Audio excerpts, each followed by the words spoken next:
तो my dear student, welcome to my channel Chahat ma'am. दोस्तों, class 10 2024 science viral paper 20 March को आपका paper होने वाला है। साइंस का 20 मार्च को आपका पेपर होगा। आज की इस वीडियो में हम वायरल पेपर, ठीक है, वायरल पेपर आपको बताने वाले हैं जो 20 मार्च को आपको मिलने वाला है पेपर, ठीक है।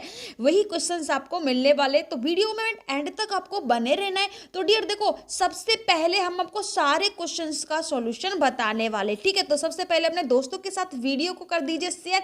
और 80 नंबर का आपका यहाँ पर पूर्णांक होता है और 3.25 घंटे का आपका पेपर होता है, ठीक है डियर। तो चलो स्टार्ट करते हैं वीडियो को। एंड चैनल पे पहली बार विजिट कर रहे हो तो प्लीज सब्सक्राइब जरूर कर लीजिएगा। तो चलो देखो, सबसे फर्स्ट में जो क्या होता है कि आपके बहुविकल्पी क्वेश्चन आएंगे, ठीक है। यहाँ पर ऑब्जेक्टिव क्वेश्चन आएंगे और ए सेक्शन होगा। अपने बोर्ड एग्जाम की कॉपी में जब आप आंसर करो ए सेक्शन का, तो इस तरीके से ही हेडिंग डाल दी है कि ताकि एग्जामिनर को पता चल जाए और आपकी कॉपी का इंप्रेशन बढ़ जाता है इससे, ठीक है। तो सबसे फर्स्ट में जो हमारा क्वेश्चन होगा, ठीक है, जो हमारा क्वेश्चन होगा, हृदय संकुचन के समय हृदय के अंदर रक्त के पश्च प्रवाह को रोकता है। तो हृदय के जो पश्च प्रवाह को कौन रोकता है? वाल्व रोकते हैं। निलय की दीवार है, आलिंद की दीवार है, उपयुक्त सभी। तो कौन रोकता है? वाल्व जो होते हैं ना, वो रोकते हैं, ठीक है। अगला क्वेश्चन जो हमारा हो जाएगा बेटा, वो हो जाएगा एक न्यूरॉन में विद्युतीय संकेतों को रासायनिक संकेतों में परिवर्तन कहाँ होता है? कोशिका काय में होता है, तंत्रिका अक्ष पर होता है, दुर्माश पे होता है, कोशिका द्रव्य में होता है। तो देखो डियर, कहाँ पे होता है? ये तंत्रिका अक्ष पे होता है। बी ऑप्शन यहाँ पर बेटा आपका बिल्कुल सही हो जाएगा, ठीक है। अगला क्वेश्चन माय डियर स्टूडेंट हो जाएगा, मानव में मस्तिष्क का कार्य होता है। तो मस्तिष्क का कार्य सोचना होता है, संतुलन बनाना होता है, हृदय स्पंदन होता है, उपयुक्त सभी।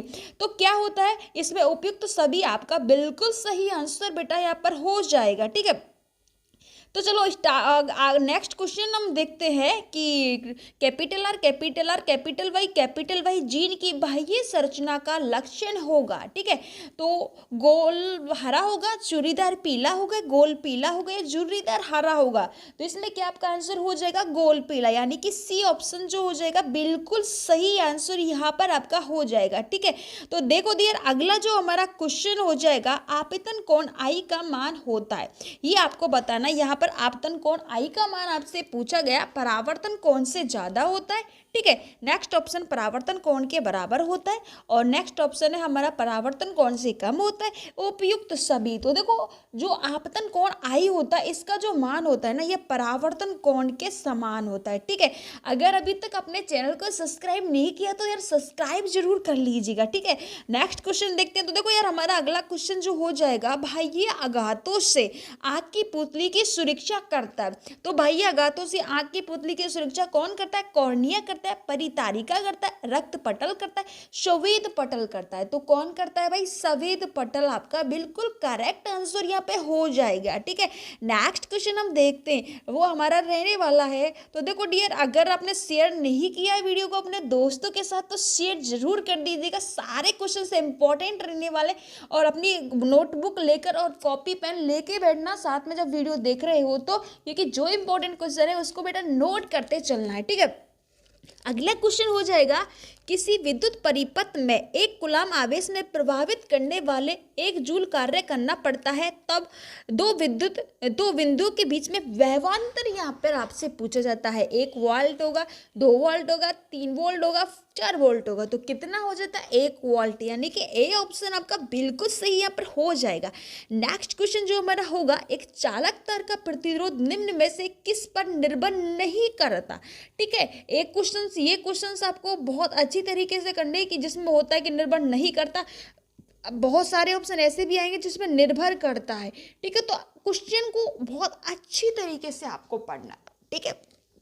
अगला ऑप्शन हमारा हो जाएगा, चालक तार की लंबाई पर अनुप्रस्थ काट के क्षेत्रफल पर। सी ऑप्शन हो जाएगा उपयुक्त दोनों, उपयुक्त में से कोई नहीं। तो देखो होता क्या है कि चालक तार का जो प्रतिरोध है किस पर निर्भर करता है? ये किस पर करता है? अनुप्रस्थ काट के क्षेत्रफल पर करता है। किस पे? बी ऑप्शन बिल्कुल करेक्ट आपका हो जाएगा। नेक्स्ट क्वेश्चन हमारा हो जाएगा, वातावरण में लोहे के ऊपर भूरी परत चढ़ने की जो प्रक्रिया होती है उसे क्या कहते हैं? अपचयन कहते हैं, संचार क्षारण कहते हैं, वक्रतगंधिता कहते हैं, द्विविस्थापन कहते हैं। तो देखो लोहे की जो वस्तु है उसके ऊपर भूरी परत जो चढ़ जाती है उसे हम संक्षारण कहते हैं, यानी कि बी ऑप्शन बिल्कुल करेक्ट आपका यहाँ पर हो जाएगा। नेक्स्ट क्वेश्चन यहाँ पर आपका हो जाएगा 2CH3COOH एसिटिक अम्ल हो जाएगा, ये Na2CO3। यहाँ पर आपको अभिक्रिया लिखनी है A और B प्लस H2O और CO2 उपयुक्त अभिक्रिया यौगिक A यहाँ पे और आपको ये दोनों लिखने हैं यहाँ पर, ठीक है। तो देखो यहाँ पे जो हमारा करेक्ट आंसर क्या हो जाएगा, तो यहाँ पे हमारा हो जाएगा बी ऑप्शन, यहाँ पे हमारा करेक्ट आंसर हो जाएगा, ठीक है। और नेक्स्ट क्वेश्चन हमारा जो हो जाएगा, धातु संयोजकता कोष में इलेक्ट्रॉन त्याग का निर्माण करती है। तो इलेक्ट्रॉन त्याग का निर्माण यहाँ पे कौन करता है, ठीक है, ये आपको बताना। ऋणायन है, धनायन है, त्रिनायन और धनायन दोनों है और किसी एक का निर्माण करता है। तो भाई कौन करता है, धनायन जो होता है वो धातु संयोजकता कोष से इलेक्ट्रॉन त्याग का निर्माण करता है, ठीक है, बिल्कुल सही हो जाएगा। अगला हो जाएगा O3 किसका रासायनिक प्रतीक है, यहाँ पे ओजोन है। O3 को क्या बोलते हैं, ओजोन बोलते हैं। तो पहला ऑप्शन फर्स्ट है हमारा ऑक्सीजन है, सेकंड है ऑक्साइड है, थर्ड है हमारा ओजोन है और फोर है हमारा ऑर्गन है। तो O3 किसका सिंबल होता है, यानी कि किसका प्रतीक होता है, ओजोन का होता है, ठीक है। तो my dear student next question हम देख लेते हैं, हमारा क्या रहने वाला है। धातु का दंत चरण पीएच मान कितना शुरू होने पर होता है। आपको ये देखना है, ये बताना है कि धातु का जो दंत चरण होता है वो कितने पीएच पर होता है, ठीक है। 5.5 से कम होने पर होता है या 6.5 से कम होने पर या 7.5 से कम होने पर या 8.5 से कम होने पर। तो देखो धातु का जो चरण है ये वृद्ध अवस्था में स्टार्ट होता है और तब होता है जब इसका जो पीएच होता है वो 5.5 से भी कम हो जाता है, ठीक है, तब धातु का चरण होना स्टार्ट हो जाता है। तो ये ऑप्शन बिल्कुल करेक्ट आपका, ये वाला ऑप्शन बिल्कुल करेक्ट हो जाएगा, ठीक है।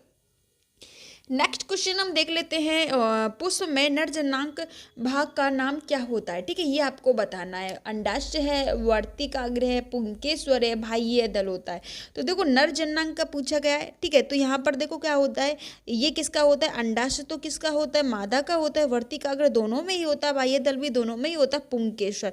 पुंकेश्वर ओनली नर में ही पाया जाता है, नरजनांक का भाग होता है पुंकेश्वर, ठीक है। वैसे तो सभी पाए जाते हैं पर ये स्त्री वाला जो मादा जनांक होते हैं उसमें नहीं पाया जाता, ठीक है।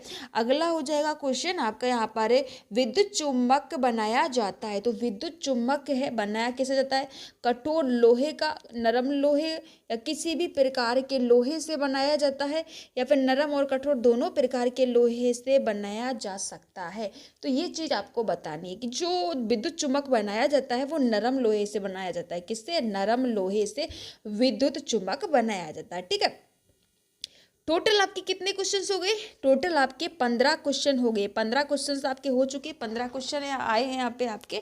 तो ऑब्जेक्टिव सारे क्वेश्चंस हमने सॉल्व करवा दिए, अब हम रिक्त स्थानों पे आ जाते हैं, ठीक है। सेकंड जो बेटा क्वेश्चन आएगा आपका, रिक्त स्थानों की पूर्ति कीजिए। तो देखो यार फर्स्ट जो क्वेश्चन रहेगा, लार में पाए जाने वाले एंजाइम को लारीय खालिस्तान कहते हैं, कि वो एंजाइम का या वो एंजाइम का नाम आपको लिखना है जिसको लारीय एंजाइम कहा जाता है, लार में वो पाया जाता है और जिसे क्या कहा जाता है, लारीय एंजाइम। तो ऐसा एंजाइम कौन सा है, तो आपको याद है तो कमेंट सेक्शन में कमेंट कर दीजिएगा, वो कौन सा होता है, टाइलिन। कौन सा होता है, टाइलिन एंजाइम होता है, जिसे क्या कहा जाता है, लारीय एंजाइम भी कहा जाता है, ठीक है। तो नेक्स्ट क्वेश्चन हम देख लेते हैं यार, हमारा नेक्स्ट क्वेश्चन क्या रहने वाला है। प्राकृतिक में सबसे अधिक क्रियाशील तत्व खालिस्तान होता है। तो सबसे अधिक क्रियाशील तत्व होता है वो कौन सा है, उसका नाम आपको लिखना है, ठीक है। तो कौन सा है, आता है तो कमेंट करो ना यार जल्दी से। पोटेशियम होता है, कौन सा होता है, पोटेशियम, ठीक है, पोटेशियम होता है। ये सबसे अधिक क्रियाशील तत्व होता है, प्राकृतिक में पाए जाने वाला सबसे ज़्यादा जो क्रियाशील तत्व होता है वो यही होता है। कौन होता है, पोटेशियम ही होता है, ठीक है, बिल्कुल करेक्ट हो जाएगा। नेक्स्ट क्वेश्चन हो जाएगा, मादा में अंडाशय की संख्या खालिस्तान जोड़ी होती है। देखो अंडाशय की संख्या जोड़ी आपसे पूछा जाता है, जोड़ी में क्या होता है कि जैसे कि जोड़ी जैसे कि अगर आपसे कुछ पूछा जाएगा जैसे कि एक जोड़ी होती है, एग्जाम्पल के लिए समझा रहे हैं आपको, समझ लें थोड़ा सा समझना। देखो एक जोड़ी किसे बोलते हैं, मतलब एक जोड़ी होती है, एक लड़का है और एक लड़की है, मतलब उन दोनों की शादी हो चुकी है तो वो एक जोड़ी हो जाएगी, है ना। उसमें दो लोग होंगे पर उसको एक जोड़ी बोलेंगे। तो इसमें क्या होता है कि अंडाशय में की संख्या तो दो होती है, अंडाशय की संख्या तो दो होती है, पर उसको बोलते क्या है, एक जोड़ी। क्या बोलते हैं, एक जोड़ी। वो जोड़ी तो एक ही है पर संख्या तो दो होती है, पर जोड़ी एक रहेगी, ठीक है। जैसे कि लड़का और लड़की सदस्य तो दो है, जिनकी शादी हो चुकी है, वो सदस्य तो दो है, पर उनको क्या बोलेंगे, एक जोड़ा बोलेंगे, एक जोड़ी बोलेंगे, ठीक है। तो ये हो जाती है। तो मादा में अंडाशय की संख्या कितनी होती है, दो, एक जोड़ी होती है। वैसे कितने होते हैं, दो होते हैं, पर इसको एक जोड़ी ही बोलते हैं, ठीक है। समझ में आ गया ना आपको, ठीक है। अगला हो जाएगा आपका, नल के जल का पीएच मान खालिस्तान होता है तो नल के जल का पीएच मान कितना होता है, वो होता है 7.5। कितना होता है यार, 7.5 होता है नल के जल का पीएच होता है, ठीक है। नेक्स्ट क्वेश्चन है, जल क्या अपवर्तनांक होता है। तो यहाँ पे आपसे पूछा गया है कि जल के अपवर्तनांक कितना होता है, 1.33 होता है, ठीक है। नेक्स्ट क्वेश्चन है, वोल्ट मीटर को सदैव परिपथ में खालिस्तान संयोजित किया जाता है तो किस में करते हैं, समांतर क्रम में करते हैं। किस में करते हैं, समांतर क्रम में संयोजित किया जाता है। किसमें, समांतर क्रम में संयोजित किया जाता है, ठीक है। अगला जो क्वेश्चन आपका हो जाएगा वो हो जाएगा, सभी हरे पौधे नील हरित शैवाल किस प्रकाश संश्लेषण की क्षमता खालिस्तान पर निर्भर करती है। तो ये आपको इसका आंसर कमेंट सेक्शन में देना है, ये आपके लिए एचबी हो जाएगा, होमवर्क है। कितने लोग इसका आंसर सही देते हैं तो उस कमेंट में आपको बताना है, ठीक है। अगला हो जाएगा आपका अति लघुआत्मक प्रश्न हो जाएंगे, और इसमें से देखो एक पंक्ति में ही आपको आंसर देना है क्योंकि एक नंबर का ही आता है। पहला क्वेश्चन जो आपका हो जाएगा, दही में पाए जाने वाले रासायनिक जो नाम है अम्ल का वो आपको बताना है। तो सबको पता होगा यार दही में कौन सा अम्ल पाया जाता है, लैक्टिक अम्ल है। कौन सा है, लैक्टिक जो अम्ल है ये दही में पाया जाता है। ये आपको बस नेम लिखना है, लैक्टिक अम्ल, और ज़्यादा कुछ नहीं लिखना। अगला जो हो जाएगा कि निम्नलिखित तत्वों के युग्म को संयोजित बनाने वाले इस तरह द्विधारी यौगिक सूत्र लिखिए। देखो अब द्विधारी यौगिक सूत्र, अब इसमें क्या दिया गया है आपको, Mg और Cl2 दिया है ना। अब इनको द्विधारी कैसे बनाएंगे, इसको आपको ऐसे ऐसे लिखना है, MgCl2 है ना, मैग्नीशियम क्लोराइड बन जाएगा ये, ठीक है। इस तरीके से लिख दीजिएगा। अगला हो जाएगा, हीरा विद्युत का चालन क्यों नहीं करता। सिंपल है, क्यों नहीं करता, एक वर्ड में ही आंसर देना है। कार्बन का परमाणु क्रमांक कितना होता है, 6 होता है, बस ऐसे ही लिखना है। अगला है तंत्रिका, तंत्र की संरचनात्मक और क्रियात्मक इकाई क्या कहलाता है, न्यूरॉन कहलाता है। क्या कहलाता है, न्यूरॉन कहलाता है। तो सिंपल है, इसी वर्ड में आपको आंसर देना है। प्लाज्मोडियम जनन किस प्रकार विधि के द्वारा होता है, विखंडन विधि के द्वारा होता है। किसके द्वारा होता है, विखंडन विधि के द्वारा होता है, सिंपल है। अगला हो जाएगा, वक्रता त्रिज्या फोकस दूरी का संबंध है। तो वक्रता त्रिज्या फोकस दूरी का संबंध बता देना, मुख्य कक्ष की परिभाषा यहाँ पे लिख देनी है क्योंकि ये इंपॉर्टेंट क्वेश्चन है और सबको अच्छी तरीके से यार नोट कर लो क्योंकि बहुत इंपॉर्टेंट क्वेश्चन रहने वाले। क्या होता है जब चुंबकीय क्षेत्र एक दूसरे को प्रतिच्छेदित नहीं करती हैं, देखो ऐसा होता है चुंबकीय क्षेत्र जो होती है एन होता है, इधर एस होता है, ऐसे जाती है चुंबकीय क्षेत्र की जो रेखा है इस तरीके से जाती है और ये एक दूसरे को प्रतिच्छेदित नहीं करती। इस तरीके से इस दिशा होती है इनकी, इस तरीके से क्यों नहीं करती है भाई, आपको थोड़ा सा लैंग्वेज बनाकर इसका आंसर आप लिख दीजिएगा, ठीक है। नेक्स्ट क्वेश्चन हो जाएगा, पर्यावरण में विघटन करने वाले जीवों के नाम लिखना है। तो पर्यावरण में विघटन करने वाले जीव 2-4 जीव हैं, उनके नाम आप लिख दीजिएगा, मिल जाएगा पूरा नंबर। इंपॉर्टेंट है। यहाँ पे आपका बी सेक्शन स्टार्ट हो जाएगा। यहाँ पे आपका कौन सा सेक्शन स्टार्ट हो गया, बी सेक्शन स्टार्ट हो गया। अब यहाँ पे वर्ड लिमिट देख लेनी है, 50 वर्ड में इसका आंसर आपको देना है, ठीक है। तो डियर देखो फर्स्ट क्वेश्चन आएगा और ये आपका आप देख सकते हो 3-3, 4-4 नंबर के क्वेश्चन आते हैं आपके यहाँ पे। एक यौगिक है एक्स और एल्युमिनियम का उपयोग रेल की पटरियों को जोड़ने में किया जाता है।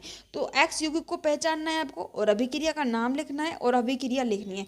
तो ये टोटल आपका आप देख सकते हो आधा और एक कितने नंबर का हुआ, 3 नंबर का ये आपका आएगा, ठीक है। और इसके अगला है वक्रता गंधिता से आप क्या समझते हो, ये 2 नंबर का आएगा आपका। वक्रता गंधिता से आप क्या समझते हो, ठीक है। तो वक्रता गंधिता की आपको परिभाषा लिखनी है और 4 प्रकृति समूह के नाम लिखने हैं। मेथोल में थोड़ी सी मात्रा का सेवन करना घातक क्यों हो जाता है, ये चीज़ आपको बतानी है। अगला, पौधों में पोषण कैसे होता है, प्रकाश संश्लेषण द्वारा होता है, तो ये आपको लिख देना है। सामान्य वृद्धि जो होती है, लैंगिक परिपक्वता एक दूसरे से भिन्न कैसे है, तो दोनों को आपको अच्छी तरीके से समझाना है। 2 नंबर का आएगा। और 22 मार्च को ये छपने वाला। अब आएगा माता जनन तंत्र का नामांकित चित्र। तो देखो, माता जनन तंत्र मैंने पढ़ाया भी है, और अगर आपको आप सर्च कर सकते हो, देख सकते हो, वीडियो है ना, आप पे जाके, प्ले लिस्ट तो मैंने नहीं बनाया है, पर आप वहाँ जाके देख सकते हो, ठीक है। मैंने खुद नहीं पढ़ा है, बहुत इजी में और चित्र भी बनाना सिखाया है, तो बहुत सिंपल है ये। अगला कर दीजिएगा कि प्रकाश संश्लेषण की तिरछी आपतन में प्रवेश करती है तो गर्म, तो उनका मार्ग दर्शाते हुए एक हवा और पानी में, मतलब आगे की चित्र बनाना है आपको, ठीक है। अगला हो जाएगा कि उत्तल दर्पण से बने प्रतिबिंब की स्थिति क्या होती है, सिंपल है। 2 नंबर का आएगा। उसी हिसाब से आपको यहाँ पर आंसर दे देना है। चुंबकीय चित्र की रेखाओं के गुण आपको यहाँ पे लिखना है, ठीक है। लघु पतन से आप क्या समझते हैं, और ये सारे questions very very very very very important हैं। यहाँ पे आपका सी सेक्शन स्टार्ट हो जाएगा, सी सेक्शन यहाँ पे स्टार्ट हो जाएगा।